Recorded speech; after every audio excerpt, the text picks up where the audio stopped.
Took your face off. Face off. Like the movie Face Off. What the fuck are you doing? Face off. Face off. I like pickles. The deal kind. The deal. Well, hello, Jennifer. Welcome.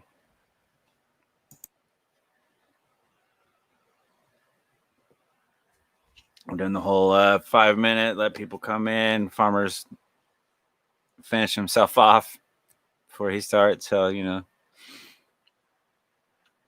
everybody's come in, chill, relax. I'm actually drinking this week. So if I go pee, sorry.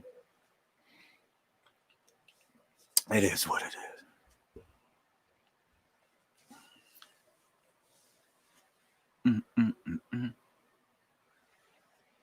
Hello, chat.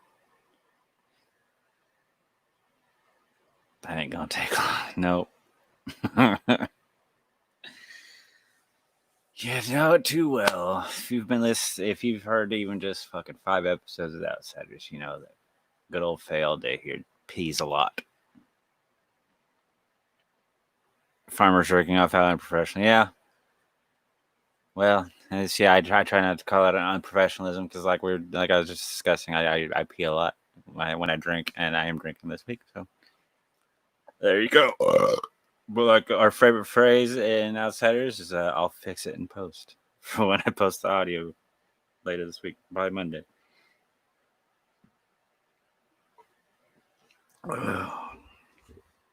So what's up, Michael? How you doing, buddy? Hello, viewers. Watching me right now while Farmer's cleaning himself up and getting the jizz out of his belly button. Here's me. Hi, everybody. Hi, everybody. I'm drinking some whiskey, and it's delicious. Whiskey, I can't do straight, right? And I can't drink whiskey straight. I'm not man enough, I guess. Well, I mean that's pretty evident. 65 episodes in, you were not a fucking man, so Beefcake. I'm as man as they come, bitch. Hey. I'm gonna switch. You switch on to YouTube then. Oh, hold on, I have some more sploosh to clean up. 1 sec. He missed some spots on his belly button.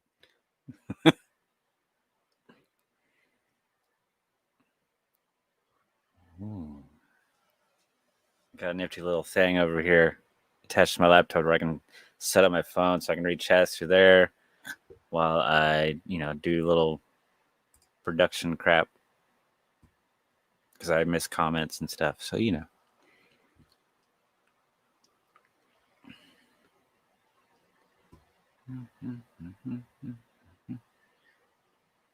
it'll be a little longer than 5 minutes after, depending on Farber here. Still got 2 minutes. 2 minutes. 2 minutes. And then we'll begin this special episode where we discuss Scream Queen and Nightmare on Elm Street 2 and a tribute to the LGBTQ community that we fully support. Hello, Brian, my friend Brian. Good man. I just finished the hunt and I highly recommend it. It's nonstop action, just overall fun as hell. I hear mixed things on the hunt. I haven't heard like it's complete shit. It's just some people are meh, some people are like that. They're where they recommend it. So sounds like it's at least worth a watch.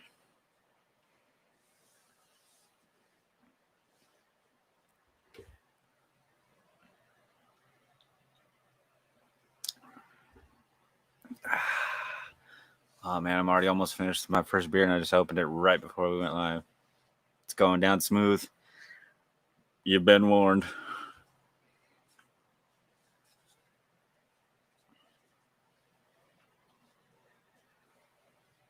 I wish there's a way I could randomly just like click on one of y'all's names and you just randomly pop up and I can be like, hi, and then you go away. Because I feel like I'm talking with myself. That was a lot of fun. I think you're like, yeah. It looks like one that I would probably just have a good time. Good old popcorn flick, which I love. So. Especially since I got my popcorn machine.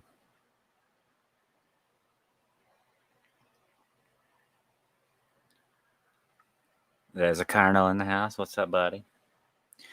And yeah, we'll get started as soon as Farmer Joe comes back. I mean, like, watch me rock back and forth. Lean with it, rock with it. Belch with it.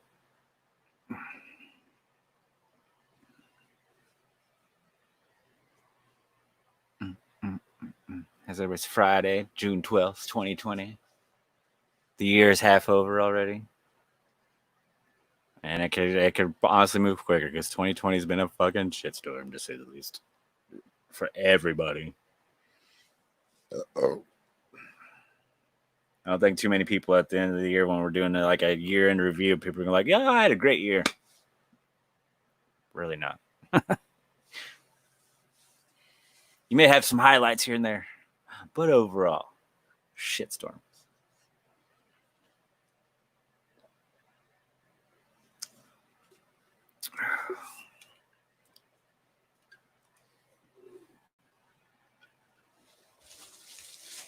God damn, dude. To the SmackDown Hotel! Big Sus will need a good king-size bed, isn't he? Wait a minute. Hey, wait a minute. Oh my God. I already know where this is going. 10,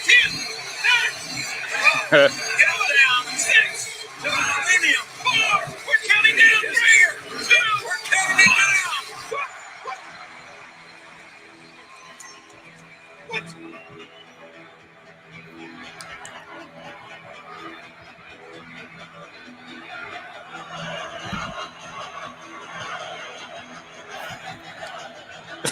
What is Farmer up to?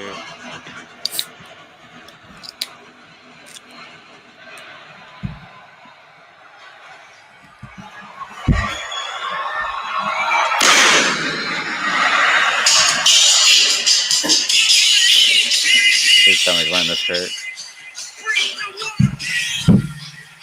What the fuck was that? And hello, everyone, and welcome back to episode 65. I am Brian Farmer. That is my co-host, Andrew Gay Pride All Day, and we are the Outpriders of Horror. Yes, sir. Happy Pride Month, everybody. Tonight we're going to discuss Little Scream Queens, My Nightmare on Elm Street, and the movie that the documentary is partially about, Nightmare on Elm Street 2, Freddy's Revenge. Also known as the gayest horror film of all time. You know, that is a great shirt because, well, that logo, at least, that logo features what? Baby Yoda. Also has Gizmo, your dog. Mm-hmm. These are actually the prototypes. Just in case anybody was interested. Yep. Don't mind the green screen blue marks on there, huh? We've just had some turnover recently, so we had to X some people out. Know what I'm saying? Right. Turnover rate. So how's everyone been? How's fucking life, man? How are you? Look at his shirt. I may be straight, but I don't hate. I may be straight, but I don't hate. Farmer, I think you unplugged yourself.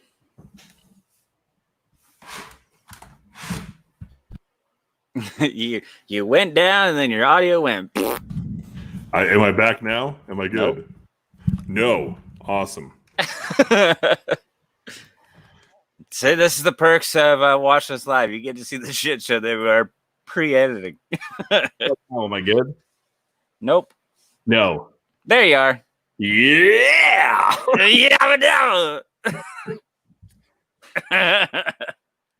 Oh man. So it's Friday. What's everyone up to? And yes, Michael, I did clean up my jizz. It was a big load. It's been a while. So here we are. Splash Mountain. Splash Mountain. Nice. Yes. I hope everybody's enjoying their evening. I know it's hot as hell here in Kansas, and it's only getting hotter. How's it up there in Boston? Did I see Ryan Snyder's pussy ass name? Was he talking about drinking fucking hard seltzers again? What was he drinking? Just drinking some whiskey. Oh, peppermint schnapps. Yeah, that sounds like a Ryan drink to me if I've ever heard one. Yeah, man, it was fucking 85 degrees today. It was humid. It was fucking gross. When I woke up, all the fog outside looked like Silent Hill. I was like, finally, life is over. Nice. We're about to hit a good old 100 degrees here. Well, that's good. I fucking hope all you have is a box fan and you fucking have a heat stroke. That's so sweet of you. Thank you. Good, Fred. That's how you know I care. You know what I mean? Right. Michael Long says, as always, fuck Tyler Bean. Yeah. Yes, everybody was with you on that. Farmer seemed like the general consensus. I mean, what a fucking douche canoe. You know what I mean? Like, whatever. You paid his fucking stupid little fee. He could have at least just said, hey, Andrew, blah, blah, blah. You know, just fucking gave a little fucking intro thing and then just completely disregarded it. But instead, he took the money that you paid, gave you a fucking cameo, but him just giving an explanation of why he's a cunt. And basically, that was it. To me, that seems kind of fucked, you know? It is what it is. Like I said, that cameo is about a year old, and then I ordered another one a week prior to last week's episode, and never even got one back. So at least I got my money back on that one. I didn't even get no bullshit. Nope, sorry. Here's your cameo. 30 seconds. I mean, you even went for round fucking 2. Look at you. Look at you. I'm all about second chances. You do. It was the second you said co-host. What you should have just said was my friend instead. You should have just fucking were completely vague about it, and he never would have realized. Right. Instead of even mentioning the podcast, just be like, my friend thinks he's better than me. Tell him he's not. Yeah. I mean, because he seems like an egotistical asshole. So, I mean, one would assume that he could come up with something witty, but instead, he's a bitch. Right says, fuck you, Farmer. I'm drinking some Proper 12 whiskey. Isn't that Conor McGregor's whiskey? Yeah. That's that like fake ass Irish whiskey shit. Yeah. Yeah, I think you could find that on the shelves at CVS next to fucking Yellowtail over with Brian String on Saturday night at the fucking movies. The retirement whiskey, since Conor McGregor announced his retirement again. Anybody else gonna watch Joe Bob tonight? Anybody here? Anybody? I think it's the finale. I'm not sure. I would just watch the replay. If it's episodes 17 and 18 or movie 17 and 18, then yeah, it should be the finale. I don't think there's going to be any replays because they said these two movies have never streamed anywhere, and then they're not going to be on Shudder. Or the only way you can watch them is through Joe Bob. Right. So it's going to be kind of interesting to see what those two movies are. I mean, I have it queued up in the fucking background, 46 minutes in. So yeah, I'm curious to see exactly what the fuck he gives us. I hope it's not like anything fucking stupid. So. All right. Oh, Ryan got the Proper 12 whiskey at Walmart. That tells you. Say no more, my man. Say no more. Amongst the quote, George Bush, fool me once, shame on you. Fool me twice, won't get fooled again. Nice. You can always count on the mayor to, give us his political speeches, Right. He's the mayor of fucking Outsider Town. Outsider Town. Yeah. Where everybody looks like it's like they're from the fucking Escape from LA. or this week it's Out Prider Town. That's right, Out Prider Town. We're running around with flags. Salute to the LGBTQ community. We fully 100% support it. It was pointed out to me recently that we have cracked jokes that might offend like the community and stuff like that. But to be fair, we've cracked jokes that will offend every community out there because that's just what we do. It's called having an open sense of humor, I would say. But we really, I love everybody. Farmer hates everybody. But overall, there's no discrimination whatsoever. Yeah, I mean, if anything, I would say like 9 out of 10 people I fucking despise. Because I just hate everybody equally. So I don't care what you are. I'm just gonna hate you no matter what. Right. That's typically how it goes with me. So yeah. So a shout out to the LBs out there. Yeah. And the LGBTQ community holds a special place in my heart because ever since from middle school to almost 35, people have questioned my sexuality. And they still do. They still do. Like, I'm not even 35 yet, and I went in through it and up until 35. and I get it. And I can honestly say I've never taken offense to it, because why take offense to something that's not offensive whatsoever? But it's just not true. Like, I am a heterosexual male, but I fully support, like my shirt, I may be straight, but I don't hate. Fully support the community. And I get why people question it, because I do fall into some of the gay stereotypes. Like, I'm pretty flamboyant. I'm not as manly as they come. My wrist does go a little limp sometimes. You flamboyant? Really? Yeah. And my brother pointed out to me one time that when I get to a certain level of drunk, my hips kind of pop a little bit, and I kind of have what would be considered a gay stance. So, I mean, I get it, but I think it's stupid for anybody to judge anybody for who they want to love. If your man wants to love a man, love a man. If your woman wants to love a woman, love a woman. If you got male genitalia but you feel like you're a female, then you're a female. Be what you want to be, love who you want to love. It's not hurting me none. It's not affecting Farmer none. We fully support the community, 100%. And I'm depending on who you are. Well, does the recording still start 5 minutes after? Because I'm just wondering why that banner's still there. Oh shit, my bad.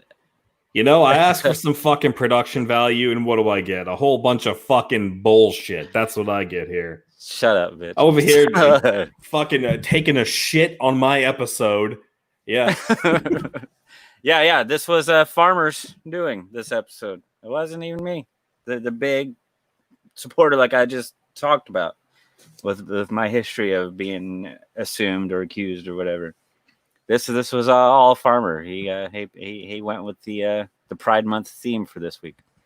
Yeah, I mean, I would say I'm turning over a new leaf, but I would say that's a lie.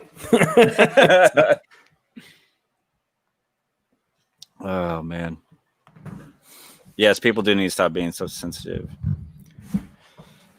I know everybody has to be so fucking PC and shit. That's just that ain't my style. You know what I mean? When you think with the coronavirus and stuff this year, let's just put that fucking hate aside for at least 1 year, people. But no, the hate continues, and it's ridiculous. The hate does not end.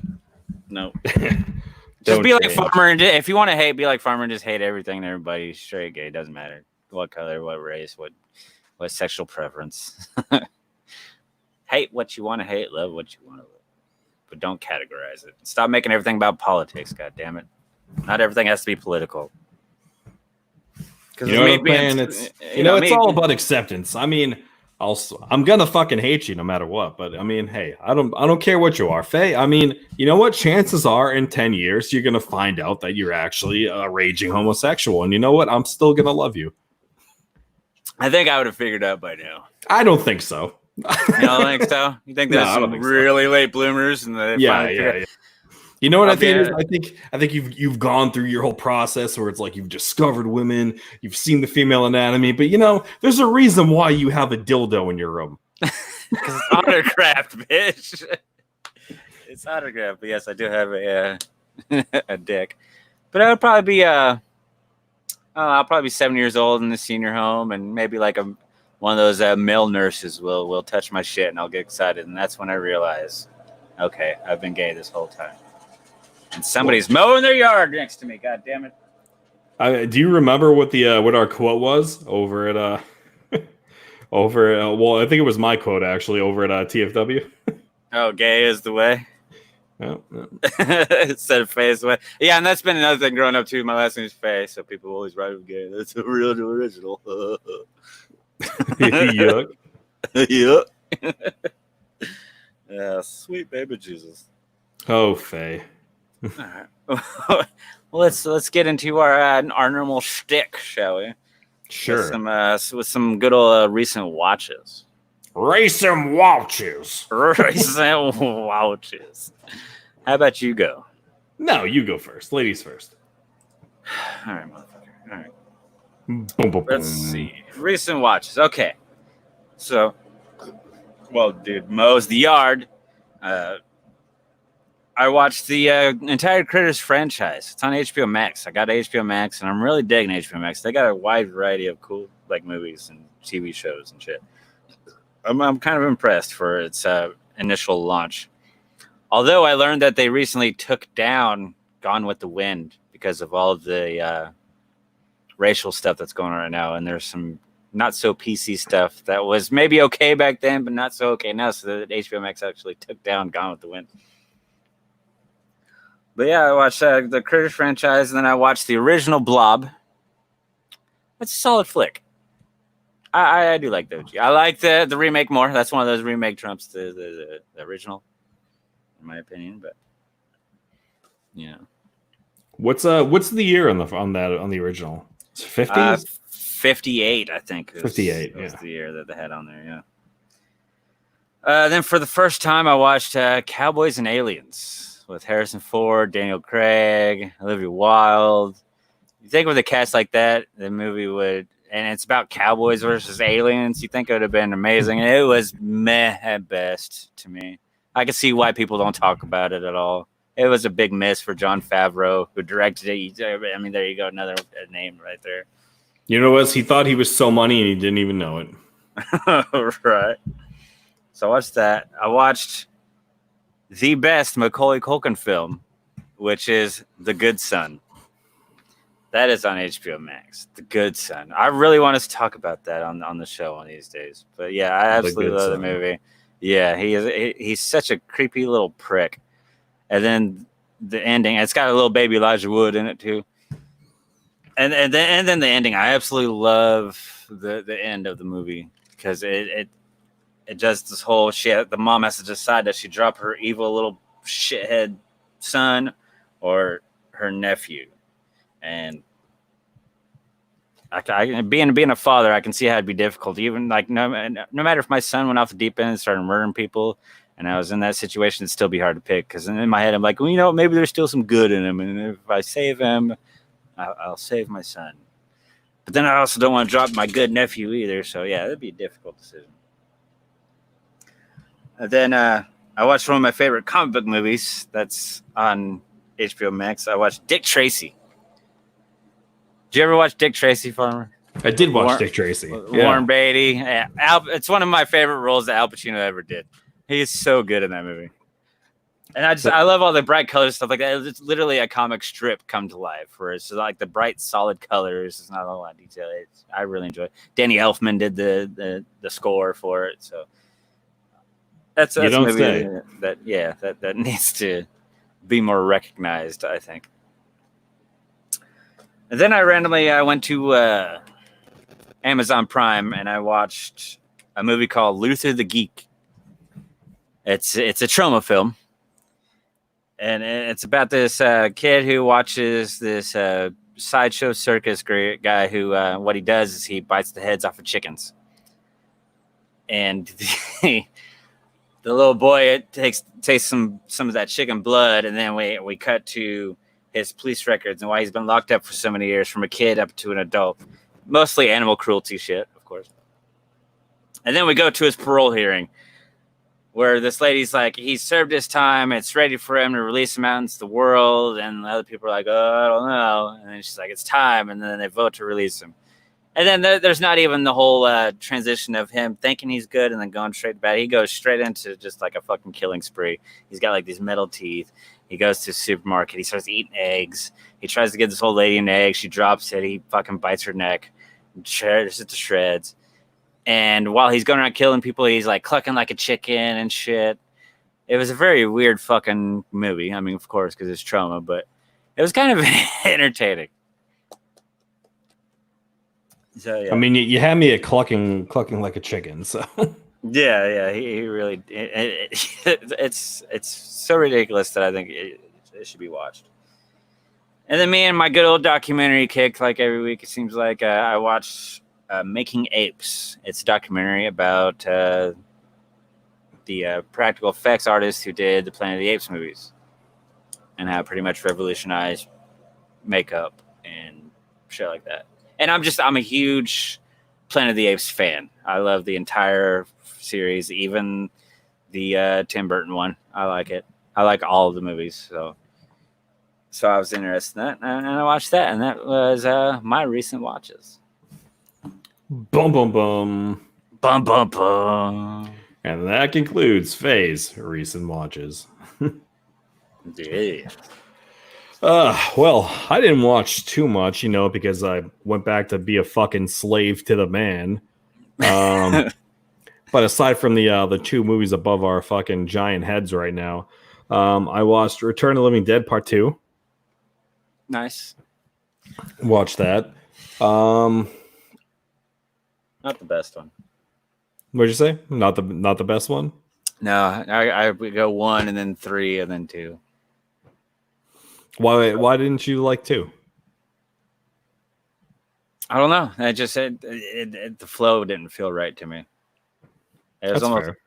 because like it has like little kids and shit, right? It's more like a Goonies takes on the Fucking Living Dead Monster type Squad thing. 2.0. Yeah. And I don't know. It didn't feel like it belonged, and especially a follow up to Return of the Living Dead, which was way over the top and ridiculous.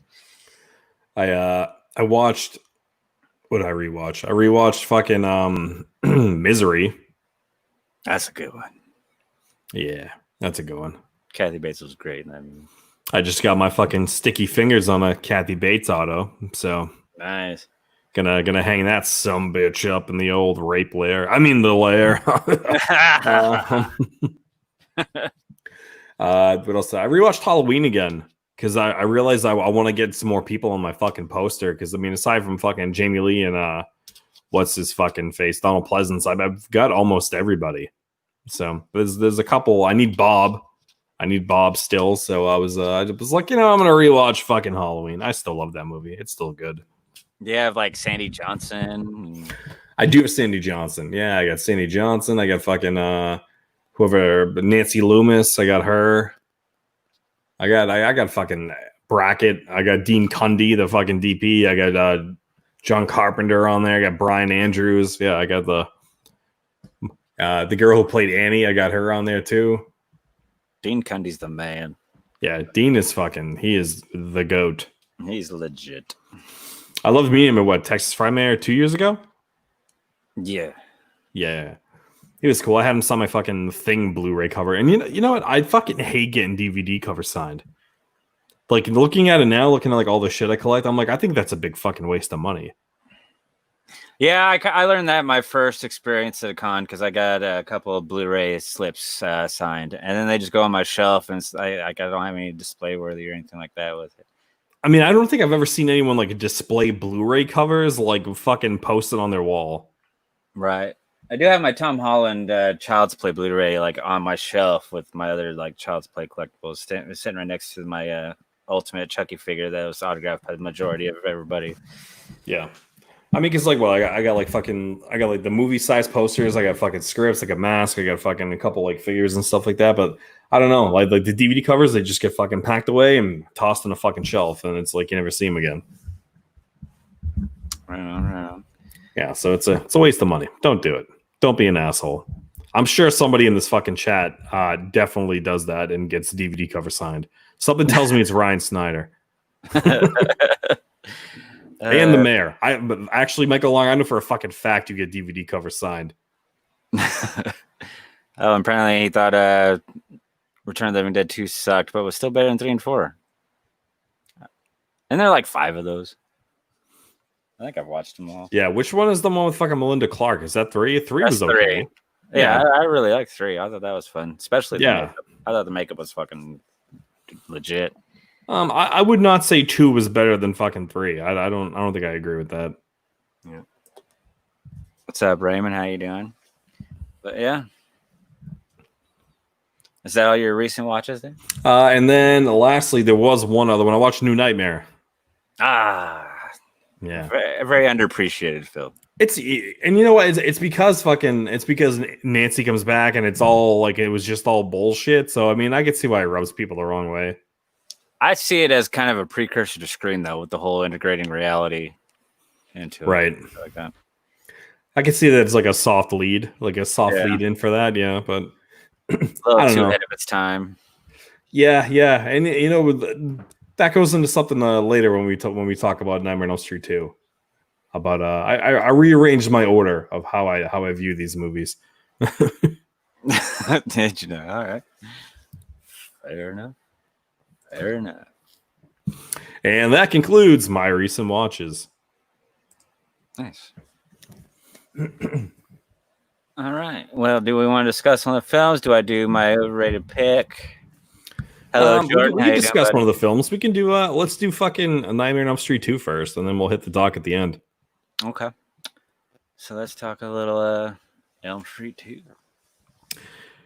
Yeah, Nightmare on Elm Street 2 came out November 1st, 1985. Directed by Jack Shoulder, written by David Chaskin. Yeah. Yeah. Which get more we'll into talk David about him later, Chaskin but yeah. Yeah, good old David, you know. Yeah, let's see, November 1st, 85, so I was almost 3 months old. Yeah, it's 3 days before my birthday.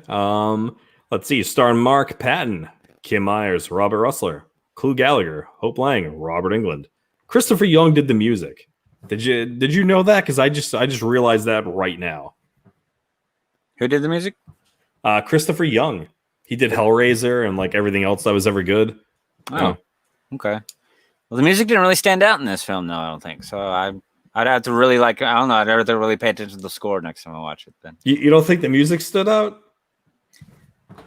Not to the point where it gave a different ominous tone or anything like that. You weren't all about the fucking.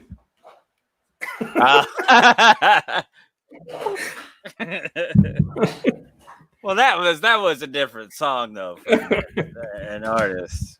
But still, you gotta appreciate the music. And hey, Ryan, go fuck yourself.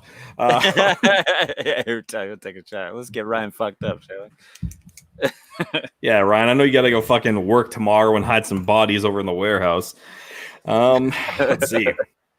Yeah, New Line Cinema, God bless their fucking hearts, put this out. $3 million budget and it grossed $30 million in the box office.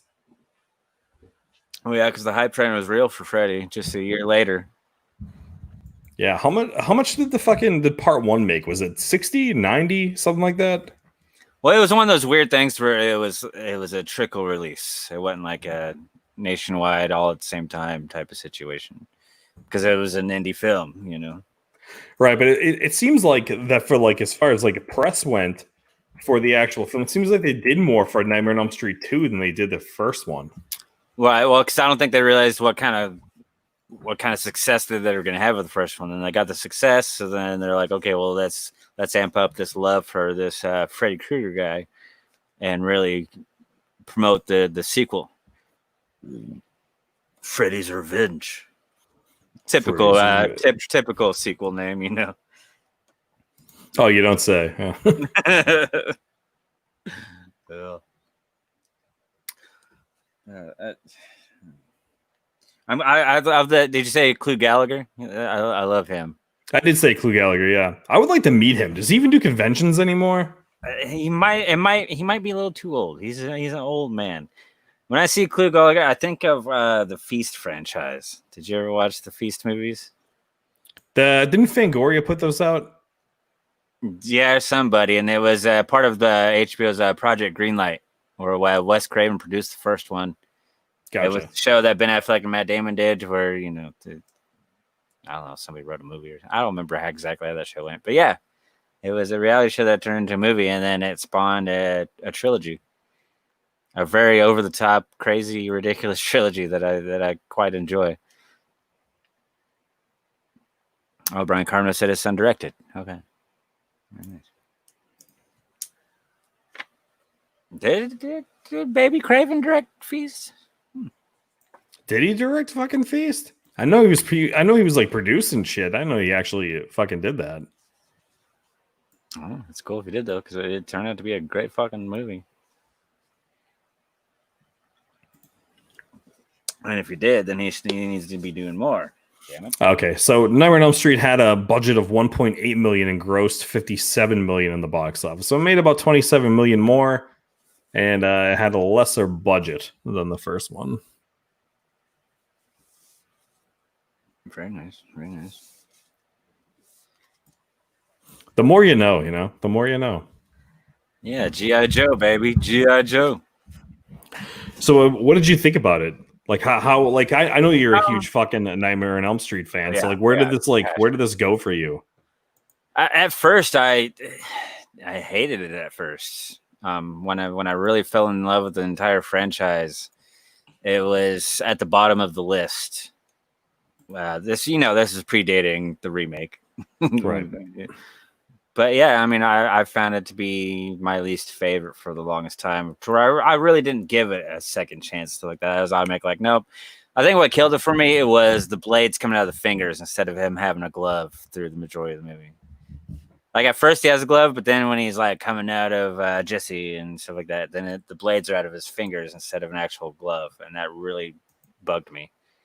And I also didn't really like Freddy's look because they went with this whole, as you learn in Never Sleep Again documentary, they went with more of a Wicked Witch look with the pointed nose and shit like that. And I don't know. As much as I love Kevin Yeager, I wasn't really too thrilled with this look of Freddy.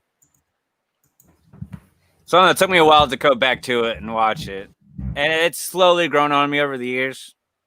The more I watch it and the more I learn about it. And then like the Scream Queen documentary and all that shit. So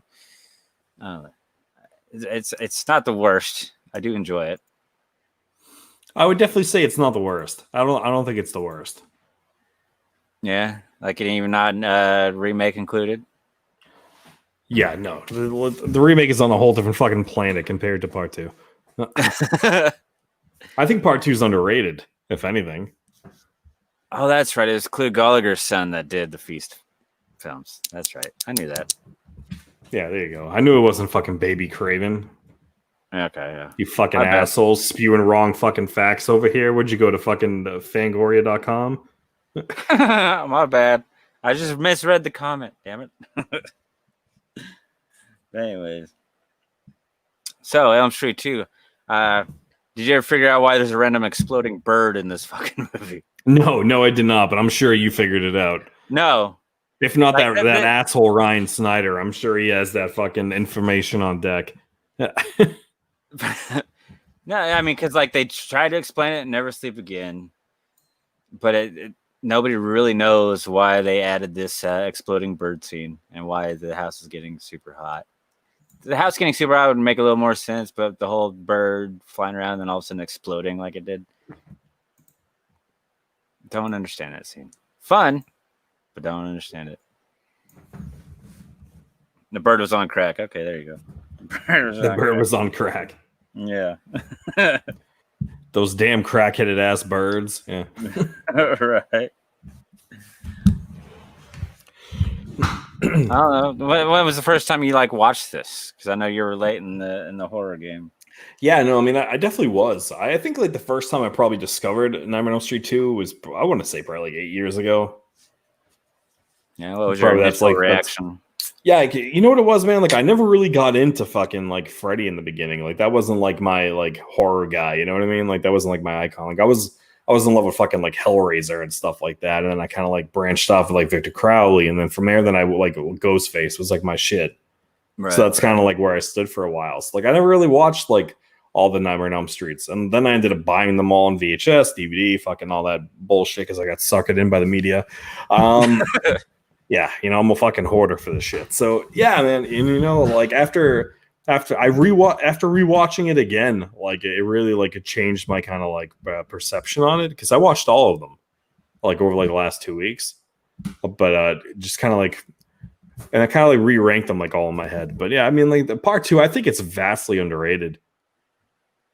I remember like when it first came out, like it was hot, and then it just kind of like quickly fucking died because of the whole shit with Mark, like, you know, the whole fucking community and everything like that, and all the fucking AIDS, HIV, and all that shit, and all went to fucking holy hell. Yeah, that's why it quickly died too. Because I mean, in the mid '80s, as we learned in the documentary, the whole AIDS pandemic and the way people were viewing gays at the time and shit like that, and how the subtext of how they made this the gayest horror movie of all time wasn't really subtext. They even talked about in documentary how it being in, like, in your face, like the gay bar, and you got the coach and dressed in his leather clad outfit there when he finds the student, when he finds Jesse at the bar. How good of a fucking actor is the guy? I love seeing that dude in fucking acting movies. He's perfect to play the gym coach or gym teacher, that's for sure. But yeah, that was weird. And as he's making Jesse run laps when they go back to the gym to punish him for being at the gay bar, he's just randomly grabs the jump rope and like sets it to the side, like maybe he's gonna take it somewhere to do some tying up or something. I mean, all the little gay subtext is definitely in this movie for sure. You know, as much as fucking David Chaskin wanted to fucking deny that shit for like the last 20 fucking years. Yeah. That it wasn't there in the subtext. Like, are you fucking kidding me? Look at all the fucking signs that pointed to that shit. It's blatant. Just that scene alone. And then, I mean, yeah, they want to do something different by making a male instead of a female, like the final girl situation.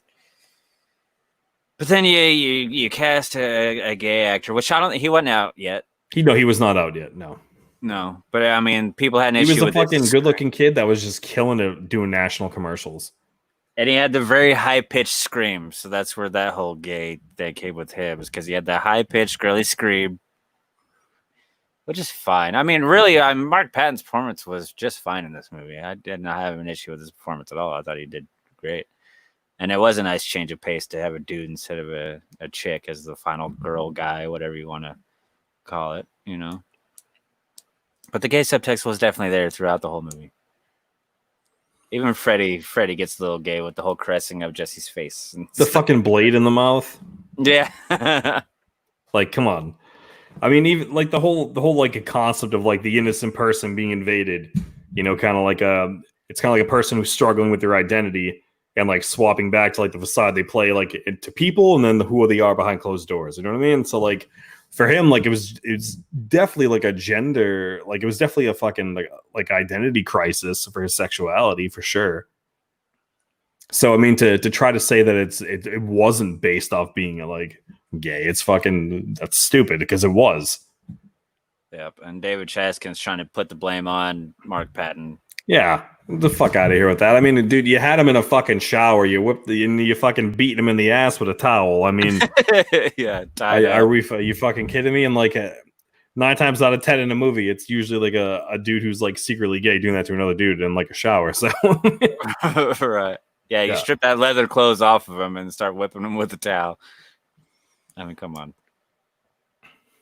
But that whole thing never bothered me with Elm St 2, though, the whole gay subtext and everything. That really, I mean, I just looking at the movie, though, the way it fits in, I can see why it got dismissed. The whole him coming out into the party and terrorizing the kids and stuff like that should never really happen. As cool as a scene that can be, like, I love the shot where he's standing in front of the flames, Freddy is, and terrorizing the kids and stuff like that. That was the wrong way to bring Freddy into reality. Yeah, you know, I thought Mark Patton's like performance in this I think he's a great actor. I think it's a fucking shame that his career basically fucking died after this movie. It literally died. But I mean, I think that's a fucking travesty because he was so good. I mean, even when he didn't fucking talk and just like his like facial expressions, like his hyperventilating when he's fucking breathing, and just like you could see that fucking pain on his face and shit. Like I believed it. Yeah, like, he gave a really good fucking performance, and then that shit got fucking pissed on. You knew exactly what emotion he was going through at all times. You didn't have to try to figure out how exactly he was feeling at the situation and stuff like that, which is a sign of good acting. When you can convey those emotions and people don't go, well, how is he feeling at this moment? And he's just good. And yeah, and unfortunately, you know, everything spiraled out of control, which we'll get more into in a little bit. But yeah, we will definitely tackle that. But I mean, S&M bar, leather daddy, knife fingers in the mouth. The subtext is there. It's the first like homoerotic thriller. You know what I mean? Which is fine. It's just the movie itself, though. I found kind of weak. And then they gave up on the final scene, like with the dogs with the human faces that looked like shit. Oh yeah, that was bullshit. That was junk. And then the whole love is what killed Freddy, pretty much, in this movie. Jesse, fight it. You know, that whole thing. Fight inside and come out, and I love you. And then she kisses Freddy, and that's the end of him. I thought the casting was really good in this, despite fucking some people that like to shit on the casting. I thought the casting choices were great. Casting was fun. Yeah, I mean, for I'm not gonna say like who they had available. Obviously, they could have had fucking just about anybody they wanted at that time for him, right? But I mean, I thought it was a solid cast all around. I really like Kim Myers. A lot. Yeah, and she's the cutie pie. I like her a lot. She was really good. But then even she kind of lost me at the end there too. She was just overly, come on, Jesse, fight it. Yeah. I don't know. I mean, my if you told me to rate this a lot like 10 years ago, it would have been a much lower rating than what I'll give it here. But still, I mean, people in the chat, if you're still here or if you're dead, what did you think of Nightmare on Elm Street Part 2? Like, what's your view? Ryan wants to know what we thought of Freddy's Dead because it gets shit on so much, but it's in his top 3 Elm Street movies. I love Freddy's Dead. I thought Freddy's Dead was a good time. Yeah, it's more comedy than anything, really. It's a comedic film. I don't even see it as a horror film. But Ryan, what are your top 3 Nightmare movies? I would like to know what your top 3 are. And then I'm going to swing it to you, Faye. I want to know what your top 3 are. My top 3? Okay. Yeah. Do you have a top 3 Elm Street films? I do, but I'm going to wait for Ryan to join in. And then, because, participation, we're all about it.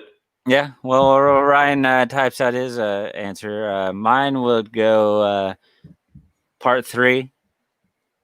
No, it goes part 1, part 3, and New Nightmare. That's good. That's a good ass list. So Ryan gives part 2 a 7 out of 10. Okay, I can appreciate that. So my list, Faye, is I go Nightmare on Elm Street 2 as my number 1. Oh, no shit. I go Nightmare on Elm Street number 1 as number 2, and then I go Dream Warriors number 3. So the top 3 movies are in there, just in different order. Correct. Yeah. After rewatching the Nightmare on Elm Street 2, and like actually finding the fucking like appreciation for it now that I didn't have then, like now, like that movie was ahead of its time, I think. And I think it's so fucking good now, and with like a new perspective. But if it was in the fucking 80s, I would have thought part 1. But at this day and age, I think part 2 is very, very good. Ryan said Freddy's Dead, part 3, and OG are his top 3. It's a good list. Brian, fucking Kaba. He said 1, 3, and 2. Yeah, I have a feeling 3 is always going to be in there. That seems to be, on average, the favorite one out of all of them. Which Dream Warriors is fucking amazing. It's fucking fantastic. I always have a hard time between 1 and 3 on which one's my favorite. Depends on my mood, I guess.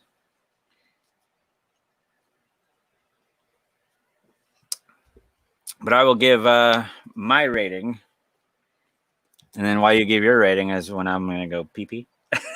Sounds good. I'm looking forward to this. Thank you. Yeah, at least you have the chat to talk to. Yes. Okay, can I tag someone in? No, but with Elm Street 2, it's up and down with me. There's a lot of shit that I like. There was a lot of practical effects I did like. There's a lot of shit I didn't like. So I'm literally just gonna go right in the middle with this one and give it a 5 out of 10. Give it a 5 out of 10. Yeah. Okay. For me, I just agree that it's ahead of its time, and I'm gonna say that it's an 8 out of 10. It's an 8. So your top Elm Street film gets an 8. Yep. Nice. And while the fucking biggest loser of the show goes to the bathroom, All right, let's see what fucking Michael's list is. Number 1, Nightmare on Elm Street 2. Scream Queen, and I'm sorry, I don't understand what the fuck your list is, but thank you. You have Elm Street 2 twice there. I don't even understand that.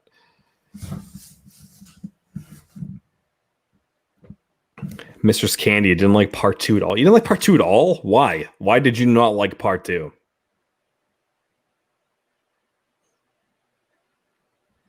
Snyder, you really like Freddy's Dead that much? Like to even put it way fucking ahead of the original? What about Freddy's Dead? Like it did it for you? I hope it's just that shitty ass whiskey that you bought, and that's what's getting you going. But I'm a little suspicious about your fucking picks here, my man.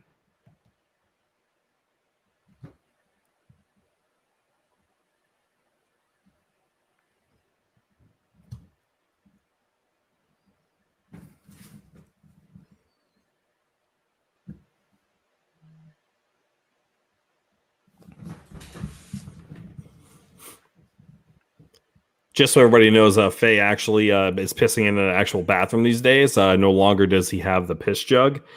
Since everybody's left the podcast, he's actually grown up a little bit. So we should all congratulate him with a little golf clap when he comes back for being a big boy. Mistress Candy, it's just not my thing. The Jesse thing just didn't do it for me in the way Freddy looked. I didn't like. Okay, well, I mean, that's fair. I can appreciate your point of view on that. Snyder, yeah, this whiskey has me fucked up. But for real, Freddy's Dead, just fun as hell. Yeah, I mean, it's a fun movie, but to say it's a great movie, like it's the number 1, that's a fucking. I think that shitty ass Conor McGregor fucking whiskey got you fucked up, mate. But I'm glad that you like it, though. I mean, because a lot of people absolutely hate Freddy's Dead, which is a shame because it is a fun time. It's just not scary or anything like that. It's definitely better than Dream Child. Dream Child doesn't really care for either. That was because of the studio. They cut the shit out of Dream Child.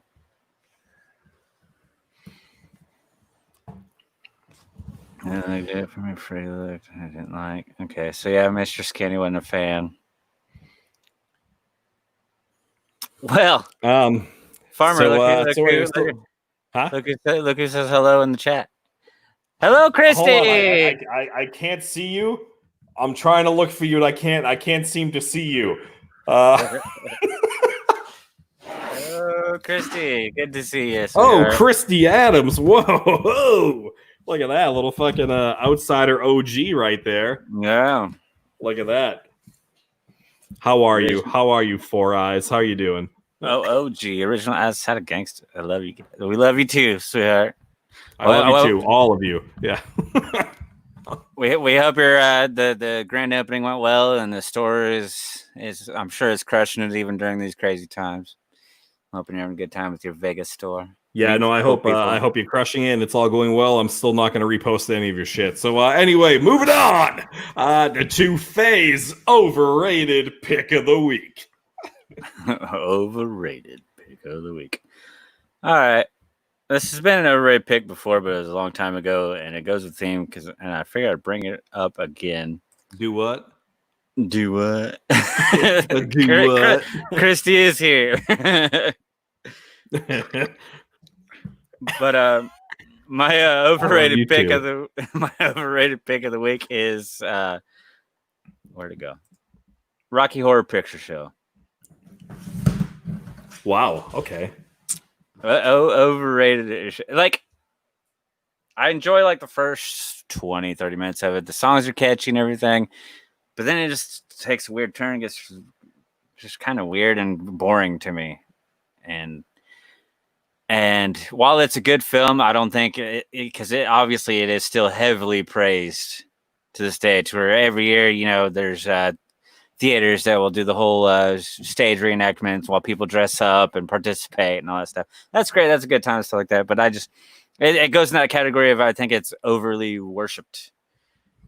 And overly worshipped. Yeah, and for me, it's just one of those movies that was okay for the most part, I guess, but I don't see it being put on that pedestal like it does. What do you think of Rocky Horror Picture Show?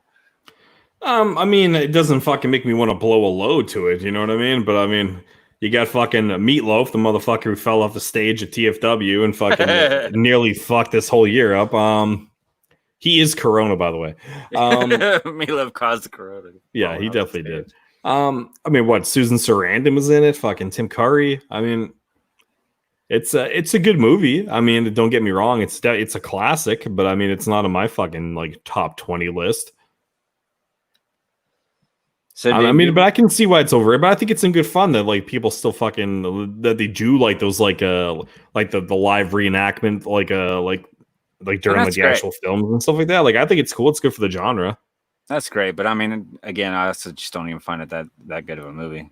No. It keeps my attention for a little bit, and then it loses me at some point. Probably right around the time Meatloaf shows up.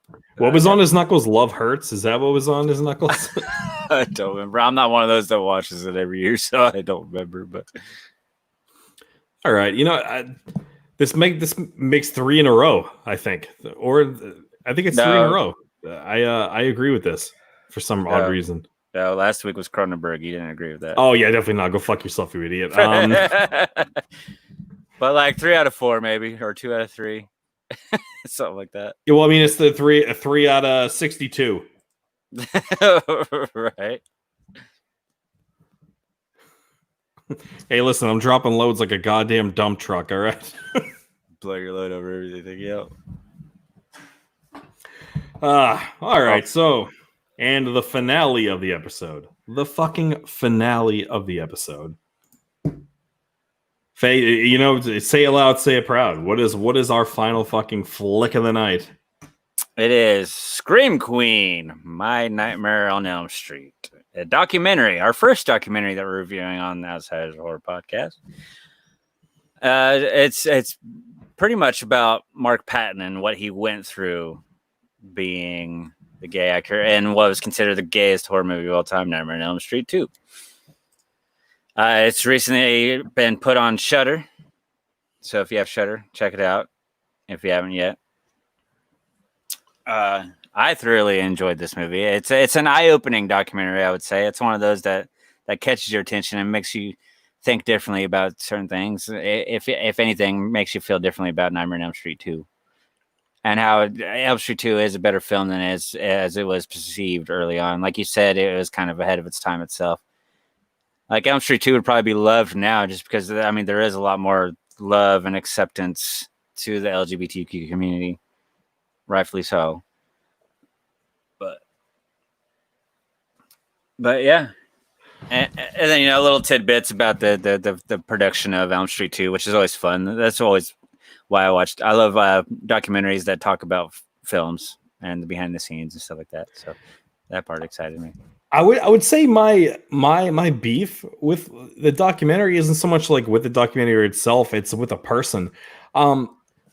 It seemed like Robert Englund in the fucking documentary didn't really have Mark's back at all about any of the fucking shit that he was going through. Like he barely appeared in the fucking doc. I mean, I don't know. Right, I didn't feel any fucking support from Robert Englund. Because his appearance in the doc was not even shit that was filmed for the doc. They was just random shit that they took from different interviews and stuff like that and put into the documentary. So he really had no involvement with the documentary itself. Well, how I can kind of disagree on that one. He seems like he had Mark Patton's back because he was all about, you know, putting the blade in the mouth and making it a very homoerotic scene when he's doing the face-to-face scene with Jesse. Mm-hmm. And all that stuff. So I don't think he didn't have Mark Patton's back. He just didn't really involve himself in this documentary. And then so... Right, but really, I mean, that's... We didn't really get his take. Right, but I mean, him not being involved in that aspect kind of made me think, okay, like he really didn't have his back. It's like everybody else from that movie just about was involved in this. Writer, director, fucking other cast members. I mean, you couldn't fucking take an hour out of fucking shooting your Discovery Zone fucking TV show over there for fucking Treasure Island. You couldn't go help fucking Mark Patton out, you fucking asshole. Discovery Zone was a fun place for children. You're thinking Discovery Channel. First off, Mark Patton, you are Beyonce always. Yes. And Mark Patton deserves that title of Scream Queen that he proudly wears, and rightfully so.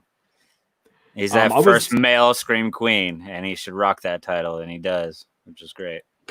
Yeah, you know, I was going to use it as a send-off, but I mean, fuck it. I kind of wrote this down. I was like, Patton was he was a natural. He was ahead of his time. I thought he had the it factor. I'll forever recognize him as my Scream Queen because he was killer. He's a better Scream Queen than Danielle Harris. Yes, he is. For sure. Even if it's only one film that he's done. I hate the fact that it fucking destroyed him so much. Yeah, that was very sad. Again, that brings up the whole ahead of his time situation. This movie just was wrong timing. It was wrong timing for Mark Patton to launch his career. I mean, rightfully so, he took the role. I mean, of course you would take a role like that. You're on the heels of a huge independent film called Nightmare on Elm Street. Do the sequel.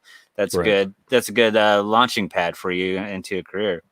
But instead, it went a different direction because of all the controversy behind the AIDS pandemic and just the overall opinion that a lot of America had in the 80s towards the gay community.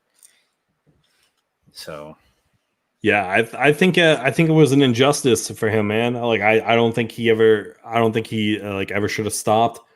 I hate that it basically fucking killed like his career at that time. It literally drove him to Mexico. It did. He straight up moved to Mexico just to hide, to go off the grid, to get away from all of the bullshit and to hide when he really wanted to be that movie star and probably could have became, but that didn't happen because of all the backlash from he had the look, man, and he was a good actor. I think if he was able to overcome that, I think he fucking would have crushed it, man. And his representatives, whatever they talks about in the documentary of him not being able to play straight or like he should be a character actor because he can't play straight. I think that's bullshit. I think that was bullshit too. I think that's complete bullshit. I mean, he was a young actor at the time. Maybe they didn't feel like it then, but they also had hope. And with him as talented as he is, I'm pretty sure he could pull it off straight just fine. I agree. I think that was nervous fucking representatives at the time that were making a fucking judgment call because they were just trying to what they thought was like the best fucking avenue to like kind of go under the radar. I think it was to play that way. They're like, oh, like because he's gay, he's flamboyant. Like we have to make him a character actor because he's gonna act big like he's in theater. It's like shut the fuck up, you idiots! Like they fucking had a hand in fucking up that career. I wouldn't have. Well, makes me so fucking mad, man. While I rewatched Elm Street 2 last night, I was paying attention to Mark Patton, and I was paying attention to see like the quote unquote like gay traits, the what would give away him being gay, and you really don't find it. Like a scene in particular I was looking for is when they're playing baseball. He looked like a man that knew how to play baseball and was tagging dude out real nice when they're in the pickle. Right. And he didn't seem flamboyant at all. And, you know, for the gay stereotypes that people look at, you would think he would throw the baseball funny or something like that. He doesn't. He pulls it off all great. And then he gets deep pants, and then we see his bare ass, and that's where another whole little gay subtext come into play. But yeah, no, he's a fine actor, and he could have been something. He had the wrong people representing him, and it was the wrong time to try to break out for him. Can you imagine like living on a dirt road in Mexico and then like 15, 20 fucking years later researching your fucking old movie and finding out how much you meant to people? Yeah. Well, and it's crazy because Never Sleep Again, I mean, that's how he kind of got pulled back into the horror communities because they had to hire a private eye, the Never Sleep Again documentary people. They had to hire a private eye to go find him. And they finally found him down on a dirt road in Mexico somewhere, and they contacted him. And then he said, the only way I'll do this documentary is if I can talk to David Chastain or whatever, the Chaskins or whatever the fuck his name is. Fuck that guy. But Carol Baskins? Yeah. So, I mean, yeah. So kudos to the documentary Never Sleep Again. If you haven't seen it, it's a very informative 4.5 hour documentary about the entire Elm Street franchise. Long documentary, but I mean, in this situation, that's a good thing because they give you very great details on every single movie in that franchise. So. While I typically like to support fucking independent movies, Joe Bob is now airing an anthology movie called Scare Package that came out in 2019. And it looks like a dumpster fire with Chase Williamson and Noah Segan and some other fucking people you don't really give a fuck about. So skip it.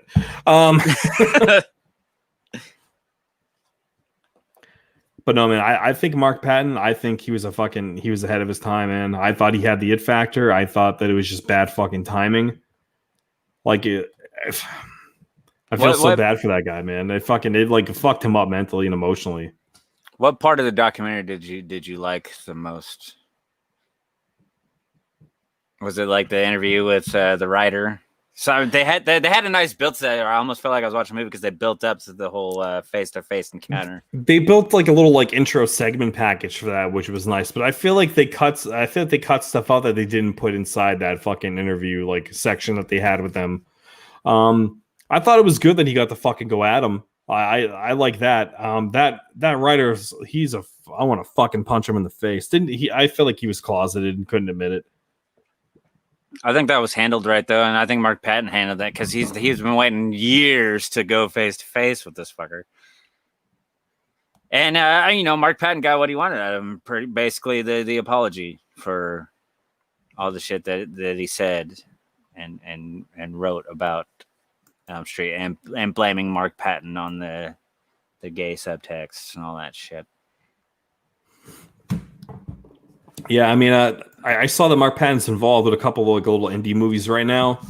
I mean, he hasn't acted in a very long time, but I hope that he like continues to fucking come through. I mean, despite all the shit he's fucking overcome and like still dealing with and everything. I mean, he's awesome. He's awesome. I did meet him once. I met him once with fucking Jamie over at Monsterpalooza, and at the time, I don't think I appreciated meeting him, but like I would like to meet him again.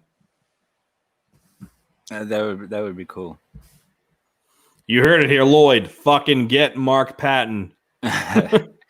He's down in Mexico.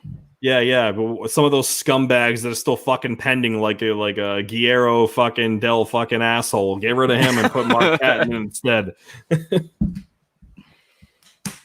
Which much respect, Mark Patton. Though I understand why he disappeared, went off the grid.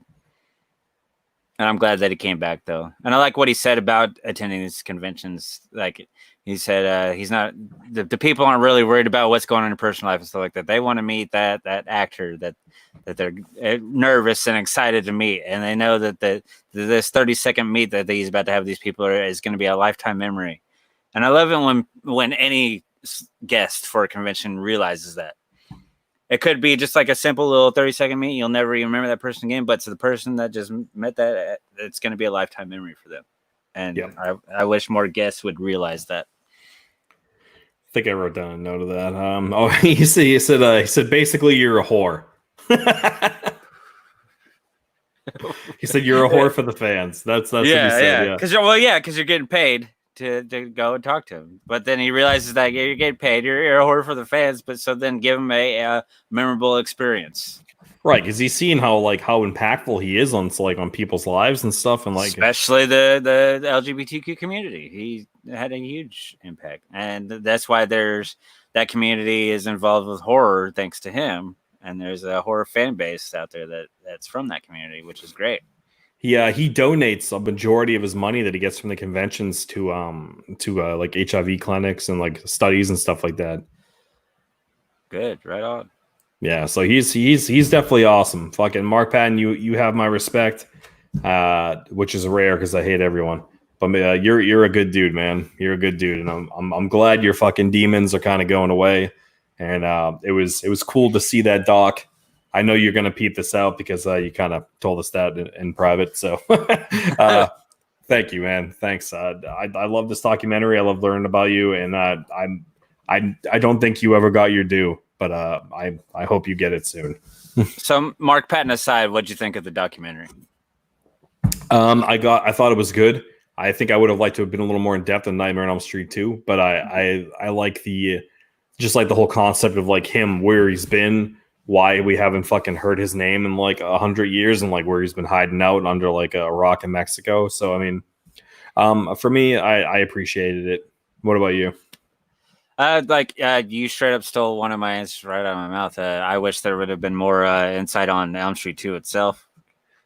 That would have been more fun. Like integrate, like blend that in more with the Mark Patton story, Right. to give us both aspects on that. But I mean, overall, I did really enjoy this documentary. Like this documentary has been in the making for a while. I think they filmed a lot of it in 2015, so it's been like pretty much 5 years in the making for this documentary. And once I heard about it, I was really excited to hear that aspect. Because like I said, I've always been a supporter of the LGBT community, and I would like to hear his side from somebody that's in a horror movie and that supports the horror community. And like he even said, he loves horror fans, which is always a general consensus with people. Like Hannah Fierman and stuff like that. They love the horror community. The horror community is loved by actors, even if they don't like horror or not, which is fucking great. We're good people for the most part. The horror community is. Yeah, there's some bad eggs. You know who you are. There's a bad eggs in every single community, no matter what. Yep. So, but yeah, and yeah, I was not disappointed when I finally got to see this documentary. I actually, when it first dropped, it was available for rent, like through like Prime or whatever, and I rented it and watched it, and I didn't regret spending my fucking $3.99 or whatever to watch it. It was really good. It wasn't disappointing. It was very insightful. It was nice to see Mark Patton's side of everything, and just see how he's doing, and learning that. And it seems like that's not fake what you see about Mark Patton on there. That seems like that's the real Mark Patton. Everybody that I've talked to that's met him, he seems like a really nice, legit dude. Like I said, he understands that the people that are meeting him, that's going to be a lifetime memory for them. So he tries to make sure that everybody always appreciates and remembers meeting him and won't have a bad thing to say about him. What more can you say about him? He's a good dude. He's a good dude, and it's a good documentary, and I recommend it. Now, it was difficult to rate this movie, because we've never done a documentary before, and it's hard to rate a documentary. But then again, as much documentaries as I watch, sometimes they're really boring, sometimes they're really good. So I was like, I'll just go off of that. If I was intrigued and it kept my attention, I was kind of base my rating off of that.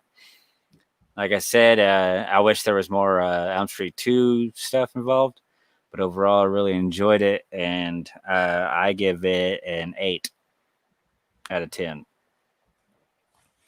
You and I have the same issue, and we have the same rating.